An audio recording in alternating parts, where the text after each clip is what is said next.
Welcome back, everybody, to the Auburn Undercover YouTube channel, the Auburn Undercover podcast. Here after Hugh Freeze's press conference on Monday, doing our usual recruiting roundup from what was a very busy weekend.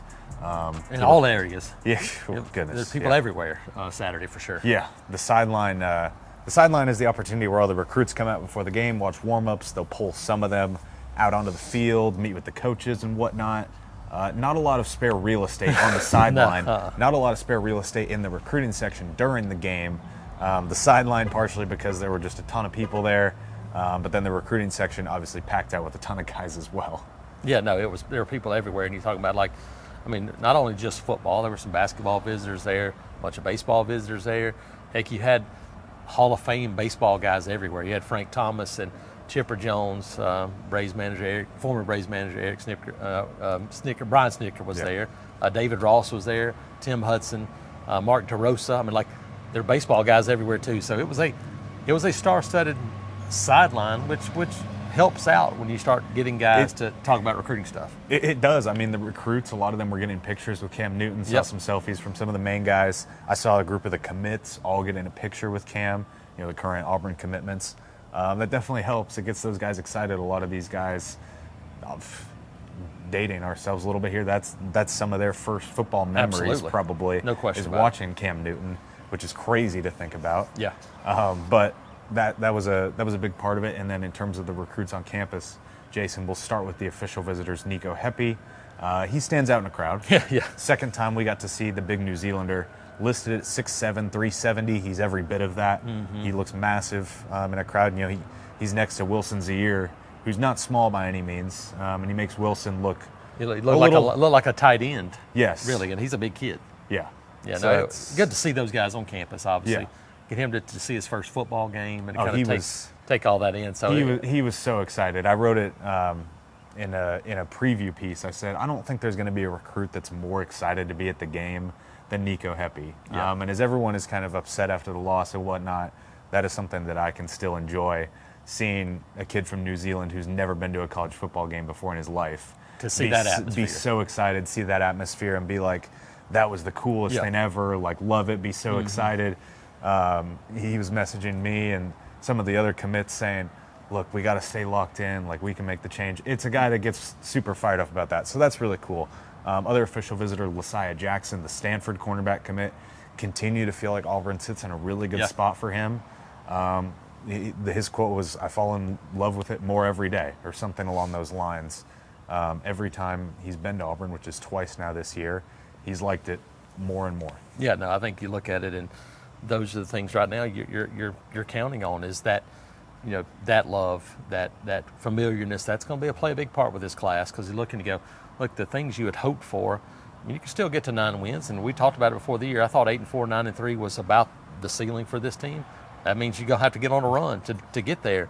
But I think if you're one of these kids, you go, look, defensively, you look what Auburn's done. Offensive line, there's going to be opportunities. And, hey, we talked to Charles Barkley this morning, and there's a video up at Auburn Undercover YouTube page. And I asked him, look, what would you tell kids in this era? He says, go where you can play. Look, there's going to be playing opportunities at Auburn, and you're going to have an opportunity to join a young group. I think that's the selling point, to go, look, that's what this is all about. Go play. And so I think if you're Auburn right now, you're selling that. Look, that's probably not what you wanted to sell. You wanted to sell. No. You wanted that to be a part of your sales pitch, but now it becomes part of your biggest part. That's it, and it's always a selling point where you go, look, you're going to have an opportunity, and I think that was going to be the selling point for this one. But you're like, hey, you're going to have an opportunity, and we're going to get to that highest level. Hey, look, the guys in this building still believe that's going to happen, but you haven't shown it. Can you show that against Missouri this weekend? You'll have some more guys here, maybe. But right now, your selling point is, look, we need you to get to where we need to get to, and there's a couple of pieces that are still missing. That's what you've been selling for a couple of years. That's the hard part about it now. It's like, look, you're trying to go, hey, we're still trying to get there. You're still trying to get there. That's the selling point right now, and for some of these guys, it's still going to be fine. It's still going to be enough, but you got to go out and try to get over the hump a little bit sooner or later. Yeah, before we get into some of the other unofficial visitors that were in, kind of going off of that, I think some of the most noteworthy comments came from five-star safety Braylon Womack, Auburn's commitment. Mm-hmm. Afterwards, he said, I feel like I'm seeing the same thing every week. He said, offense needs to be better. And he said, but look, I'm not trying to be biased because I play defense. He's like, defense needs to get off the field as well. but he said he was really locked in. He said he feels still really good about his decision. Said he felt like it was just a couple of small things that need to be fixed. Same things relatively were said by Jace Matthews as well. And so you have to feel encouraged, at least going based off of their comments about how they feel, even if they are. Look, I appreciate the honesty. I appreciate the analytical approach from Braylon. I appreciate him being willing to be critical of the program that he's committed to, while also understanding and how he approached it. Yeah, and I think sometimes it's easier for these kids because even though they're not fans, so they're still committed. They're becoming fans of a team, but they're not living and dying with individual plays, because for them it's all about what happens in the future. Now, you want your team to win now, so for them they can look at it and go, man, they're a couple of plays away from being 5-1 or 6-0. So they can look at that and go, look, they're still right there, and I can be the guy that makes the difference. And I think you look at it and go, look, they are. Now, do they need to be way better in a lot of areas? Yes, but you still look and go, they could easily be 5-1 or 6-0. Now, again, can you get to that point? Can you do those things on both sides of the ball to get you there? That's the question now as you move forward. But I think for these kids, they can absolutely see that and go, man, they are close. And so I think for them, that's what they're telling themselves. Look, they are right there, and that's part of what you believe as a player and as a prospect. Jason, one of the most notable recruits that was in, 5-star edge Tank Jones, the Oregon commit. He declined to comment after the game, so didn't really get a feel for how it went for him, but always good to get him on campus. Some of the other names, Deshaun Spencer, the Duke wide receiver commit. That was one of the first stories that was, interviews that got to immediately to write, because it felt like it was a pretty big update in terms of what he had to say. Continue to feel like Auburn sits in a good spot for him. He was really excited. He was really fired up. We talked to him after the game, and he said, look, I've still got more meetings with Marcus Davis later tonight, and that game ended at like midnight.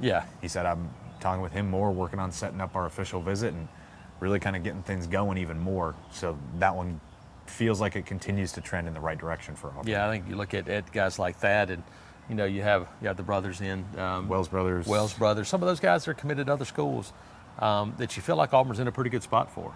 Can you get that final push and get that? You do that, and you feel pretty good, because I'm telling you, a commitment that was on campus this weekend who was working really hard on a bunch of those guys was Peyton Falzone. Yeah. We saw him, and we're in Tiger Walk, and he looks up at us and points and goes, we're going to get this guy, talking about the Wells brothers. I'm like, okay, all right, that's what a quarterback should do. So I thought it was really interesting that a guy like Peyton Falzone is like, hey, I'm trying to get other guys. That's what it takes to build a class, is to have guys doing that, and Auburn's got some guys recruiting. Yeah, maybe not as outspoken and quite as vocal as a guy like Walker White was a couple of years ago, but similar traits in terms of trying to be a peer recruiter, which you like and appreciate, especially for a guy from Pennsylvania who doesn't have a lot of connections with these guys down here because he just hasn't camped with them, doesn't really know them. These guys get to know each other 7-on-7 and whatnot. A guy from Pennsylvania doesn't get to know these guys as much. Jason, I'm drawing a blank on who I just want to. Cooper Crosby. The running back previously committed to Louisiana, the Raging Cajuns. He reopened his recruitment, I think, Friday.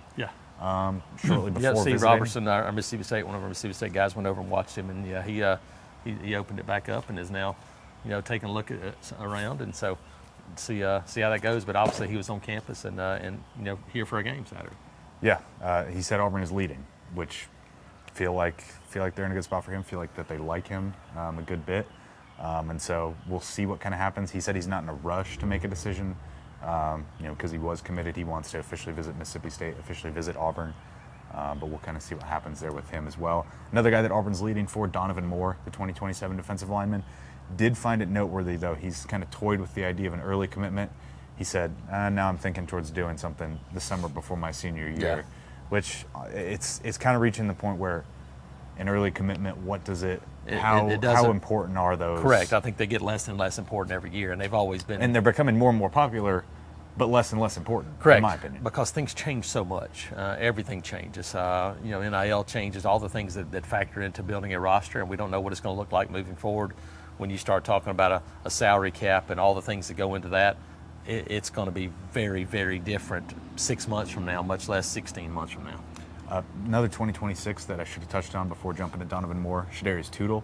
He was back for his third Auburn home game, brought the family this time. Mr. Tootle had his old Auburn jacket back on, hard to miss. And for the first time, he didn't want to interview after the previous two games. Did talk after this game. Kind of was able to get a feel for what Auburn's telling him. He said, look, They're telling me they're not going to give up on me. They don't want to give up on an in-state kid. They still want me. And it has felt like Auburn has not been breaking his door down, dying to get him back in the class, but just kind of keeping him warm, keep recruiting him, keep active. Now it feels like things are starting to ramp up slowly a little bit as they're pushing for him a little bit more with him back for his third home game. Yeah, no, I think you're right. It's an in-state guy. You're going to continue to push, continue to try to make those roads and not give up on guys because, like I said, a lot can change between now and December, not just at Auburn, but everywhere. And so you keep recruiting those guys because you never know what's going to happen in these final few weeks and months of a season. Jason, probably some more names that we should touch on, but off the top of my head, none that instantly jump out. Again, that's off the top of my head. Apologies if any recruit is hearing this and we didn't talk about you. There's plenty more that we should be talking about, but we can only talk about so many guys. Looking forward to this weekend against Missouri. 2 official visitors expected in. Tyron Wortham, a wide receiver from Florida, was committed to Michigan State, reopened his recruitment. Cooper Jaworski, interior offensive lineman, was committed to UCLA, now is back open again. So we know those 2 are coming in. Probably will have a solid chunk of unofficial visitors again for a night game over there at Jordan-Hare. So stay tuned later this week for more recruiting coverage in terms of what to look forward to at Missouri. If you go to auburnundercover.com right now, we have plenty of team coverage, of course. More recruiting coverage from the Georgia game is still to come. And then we'll have our regular kind of podcast lineup this week as well. Getting ready to roll for Thursday another night Live. game. Another night game. Let's hope that there's not 100 reviews so we can get home at a little bit better time this Saturday. It'd be great to not have a 36-minute, 2-minute span in a football game this weekend. Let's just hope for that. That would be nice. Maybe I'll apply to be the head ref. We can really get this thing rolling. You might need a new podcast co-host. Yeah, that's fine. So appreciate everyone tuning in here at the Auburn Undercover YouTube channel. We'll catch you guys at the next one.